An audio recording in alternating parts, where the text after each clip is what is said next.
प्रदेश में राम राज्य आया है और ऐसा राम राज्य है साहब कि अगर दलितों ने बौद्ध कथा करा दी तो मिश्रा समाज के लोगों की भावनाएं आहत हो जाएंगी, मारेंगे दलितों को, पीटेंगे, मूर्तियों को क्षतिग्रस्त कर देंगे, फिर इसके बाद दादागिरी भी दिखाएंगे कि अगर तुम थाने गए तो यहां से लाशें उठेंगी। नमस्कार, मेरा नाम नवीन कुमार नंदन और आप देख रहे हैं नेशनल दस्तक। कुछ दिनों पहले कानपुर में कुछ दलित समाज के लोगों ने बौद्ध कथा करवाई और जब कथा चल रही थी उसमें कुछ गुंडे पहुंच गए, जातिवादी गुंडे थे। इन लोगों ने दलितों के साथ मारपीट की और इसके साथ ही वहां पर रखी मूर्ति को क्षतिग्रस्त कर दिया। बहुजन समाज गुस्से में है। बहुजन समाज आज सवाल पूछ रहा है और कह रहा है ये जो सारे आरोपी हैं एक ही जात से क्यों हैं। इन लोगों ने पूरी प्लानिंग की थी। आगे मैं बताऊंगा कि आरोपियों का क्या नाम है, इनके सरनेम क्या हैं और ये लोग दलितों से इतना जलते क्यों हैं। लेकिन उसके पहले मैं आपको खबर बता देता हूं पूरी। न्यूज क्लिक ने इस पर एक आर्टिकल लिखा है। न्यूज क्लिक लिखता है कानपुर बौद्ध कथा के दौरान दलितों पर हमला, 2 लोग बुरी तरीके से घायल हो गए। इसका ताजा उदाहरण कानपुर से आया है। इस इलाके के घाटमपुर क्षेत्र में दलित बस्ती कहे जाने वाले पहेवा गांव के लोग बौद्ध कथा सुन रहे थे। तभी अचानक कुछ अराजक तत्व लाठी, डंडे, रॉड और बंदूकें लेकर पहुंच गए। पहले तो इन लोगों ने सो रहे साउंड वाले लड़कों को जमकर पीटा और लहूलुहान कर दिया। फिर जब कथा सुन रहे लोगों को पता चला तब ताबड़तोड़ फायरिंग कर दी। इसके बाद कथा वाली जगह पर रखी कुर्सियों को तोड़ डाली, पंडाल फाड़ दिए और बाद में संत रविदास की मूर्ति को भी खंडित कर दिया। और इनके जो नाम हैं मैं आपको इन आरोपियों के नाम भी बता देता हूं। एफआईआर के मुताबिक नंबर 1 पर हैं चंद्रभान मिश्रा, नंबर 2 गोलू मिश्रा, आरोपी नंबर 3 शिवा मिश्रा जी हैं, आरोपी नंबर 4 जीतू मिश्रा, नंबर 5 अरुण कोटेदार, number 6 Kinnar Mishra, number 7 Vishambhar Mishra, number 8 Manish Tiwari, विधायक पीआरओ, विधायक जी के पीआरओ हैं। और इन लोगों के ऊपर SC/ST की धाराओं में केस दर्ज कर लिया गया है।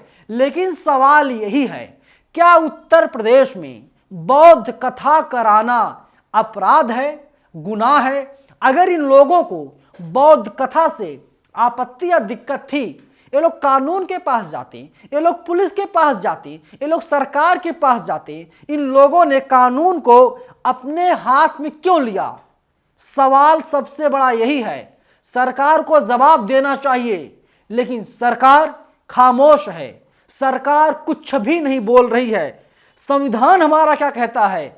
अनुच्छेद 25 कहता है यह धार्मिक स्वतंत्रता को बढ़ाता है, जिसमें किसी धर्म को स्वतंत्र रूप से मानने, अभ्यास करने और प्रचार करने का अधिकार शामिल है। अनुच्छेद 26 यह धार्मिक मामलों के प्रबंधन की स्वतंत्रता यानी आजादी देता है। कानून कह रहा है, संविधान कह रहा है कि आप धर्म को बढ़ावा दे सकते हैं। संविधान में ऐसा लिखा गया है।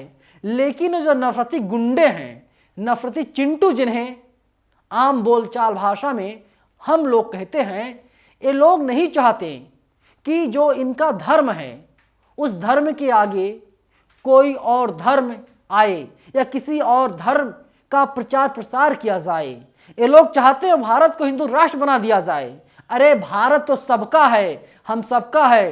हिंदू, मुस्लिम, सिख, ईसाई, जैन, बौद्ध सभी लोगों का है। लेकिन नफरती चिंटू जो हैं, मिश्रा तिवारी, क्या लग रहा था? यही लग रहा था इनकी सरकार है, कुछ भी नहीं होगा। डिप्टी सीएम ब्रजेश पाठक हैं, इनकी जात से आते हैं, इनके ऊपर कोई कार्रवाई नहीं होगी। सत्ता का नशा इनके सिर पर चढ़ करके बोल रहा था, सिर पर सत्ता का नशा सवार था। लेकिन इन्हें अंदाजा नहीं था कि उत्तर प्रदेश हो या पूरा देश हो, ये तुम्हारे मनुस्मृति से नहीं चलेगा ना चल रहा है। हमारा देश, हमारा उत्तर प्रदेश भारत के संविधान से चल रहा है, आगे चलेगा।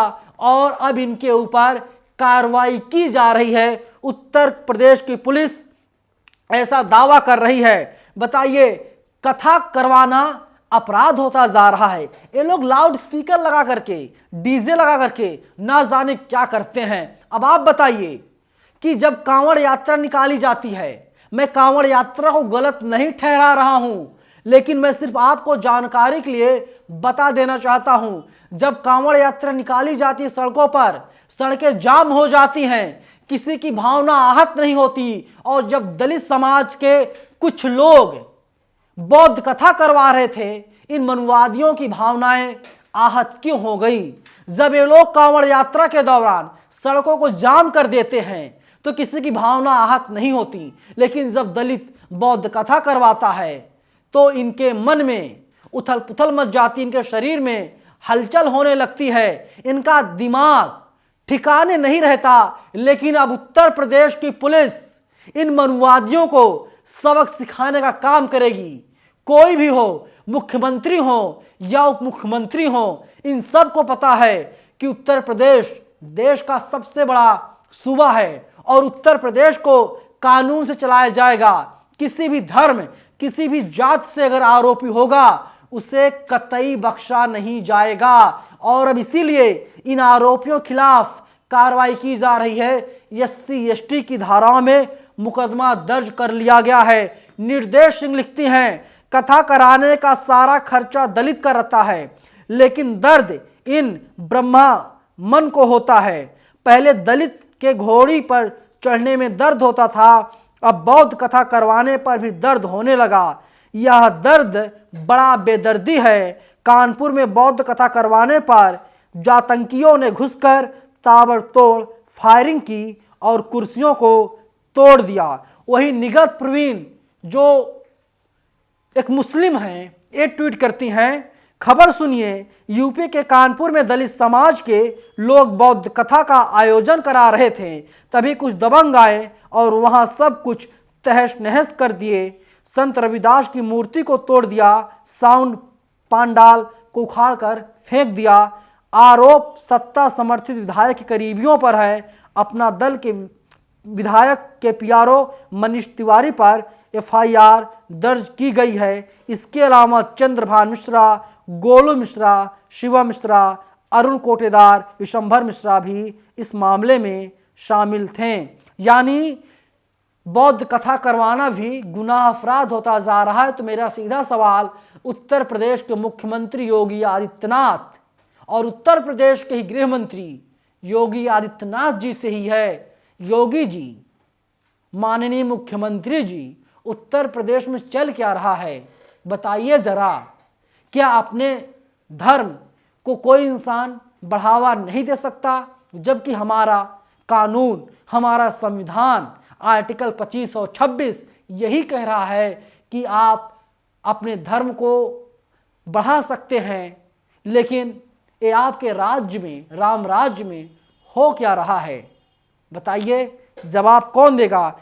अली सौरभ लिखते हैं, कानपुर में बौद्ध कथा करा रहे बुद्धिस्टों पर हुनूद का हमला, संत रविदास की मूर्ति क्षतिग्रस्त कर दी गई है।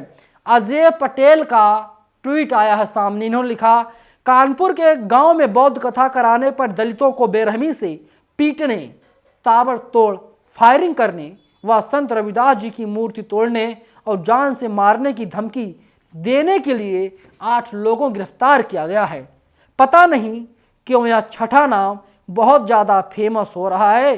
छठा नाम जो है किन्नर मिश्रा है, यानी मिश्रा जी का नाम किन्नर है। और इतने बड़े मनुवादी हैं, घोर जातिवादी हैं, ये नहीं चाह रहे थे कि कोई दलित समाज के लोग बौद्ध कथा करा पाए या कराने की सोच पाए, और लोग धमकी देकर आए हैं। इन लोगों ने कहा है, अगर तुम लोगों ने दोबारा से बौद्ध कथा करवाने की या करने की हिम्मत दिखाई, यहाँ से लाशें उठेंगी। सुनो मिश्रा जी, सुनो तिवारी जी, गुंडाई नहीं चलेगी। मैं दोहरा देता हूँ, उत्तर प्रदेश जो है संविधान से चल रहा है, क्योंकि योगी आदित्यनाथ उत्तर प्रदेश के मुख्यमंत्री हैं और तभी तुम लोगों की गिरफ्तारी तय की गई है। तुम लोग गिरफ्तार हो गए हो, तुमको जेल भेज दिया गया है। SC/ST की धाराओं में तुम लोगों के ऊपर केस दर्ज किया गया है क्योंकि तुम लोगों को लगता था कि उत्तर प्रदेश में BJP की सरकार है, तुम्हारे मन में जो आएगा तुम लोग उस काम को करोगे, लेकिन ऐसा नहीं होने पाएगा। सूरज कुमार बौद्ध लिखते हैं, कानपुर में बौद्ध कथा कराने पर जीतू मिश्रा, गोलू मिश्रा और 6 अन्य गुर्गों ने SC आयोजकों को बेरहमी से पीटा, फायरिंग की और गुरु रविदास की मूर्ति तोड़ दी। भगवान बुद्ध ने पूरी दुनिया को शांति का संदेश दिया, लेकिन भारत में जातिवादी गुर्गों को शांति पसंद नहीं है। अब आप देखिए, जब कोई दलित समाज का व्यक्ति शादी विवाह के मौके पर घोड़ी पर चढ़ता है, रथ पर चढ़ता है, ये जातिवादी गुंडे हैं, इनको दिक्कत होती है, इनको आपत्ति होती है। जब कोई दलित समाज का व्यक्ति मूछ रखता है, मूछ पर ताव देता है, इनको दिक्कत होती है क्योंकि ये सारी चीज़ें इनको बर्दाश्त नहीं होती। इनको यही समझ में आता है मूछ पर ताव देना, मूछ रखना, घोड़ी पर चढ़ना या रथ पर चढ़ना सिर्फ इनका अधिकार है और ये लोग नहीं चाहते कोई दलित समाज का व्यक्ति मूछ पर ताव दे या मूछ रखे या शादी विवाह के मौके पर घोड़ी पर चढ़े। लेकिन हमारा देश संविधान चल रहा है और जो भी व्यक्ति गुंडाई करेगा, किसी भी जाति का होगा, किसी भी समाज का होगा, उसके ऊपर कार्रवाई तो की जाएगी। और पूरी दुनिया के जो बौद्ध भिक्षु हैं, बौद्ध धर्म को मानने वाले लोग हैं, वे लोग अब एकजुट हो रहे हैं और मनुवादियों को कड़ा संदेश, कड़ी चेतावनी देने का भी लगातार काम कर रहे हैं। और 8 आरोपियों को फिलहाल गिरफ्तार करके जेल भेज दिया गया है और अब ये लोग कुछ समय तक जेल की हवा खाएंगे, जेल की रोटी तोड़ेंगे। तब पता चलेगा कि वास्तव में दलितों से पंगा लेना कितना बड़ा गुनाह, कितना बड़ा अपराध होता है। अगर दलितों ने गलत किया था तो मैं कहता हूं, आप पुलिस के पास क्यों नहीं गए? आप लोगों ने पुलिस से गुहार क्यों नहीं लगाई? किसने अधिकार दिया तुम लोगों को? तुम लोग अपने हाथ में लाठी, डंडे, रॉड, बंदूक, जुबान पर भद्दी भद्दी गालियां देने का अधिकार किसने दिया? ये बड़ा सवाल अपने आप में है। और सभी गिरफ्तारी हो गई है और सभी लोगों को जेल भेज दिया गया है। लेकिन दलितों से भिड़ना, जातिवादियों सुन लो, दलितों से अगर भिड़ोगे तो इसका अंजाम बहुत ही ज़्यादा बुरा होने वाला है और अंजाम बुरा हो भी रहा है। फिलहाल इस वीडियो में इतना ही। लेकिन आप लोग बताइए, किसी और समाज के व्यक्ति को दिक्कत क्यों नहीं हुई? इन ब्राह्मणों को, मनुवादियों को दिक्कत क्यों हुई? कमेंट बॉक्स आपके लिए खुला हुआ है, आप लोग हमें अपनी राय कमेंट बॉक्स में बता सकते हैं। धन्यवाद।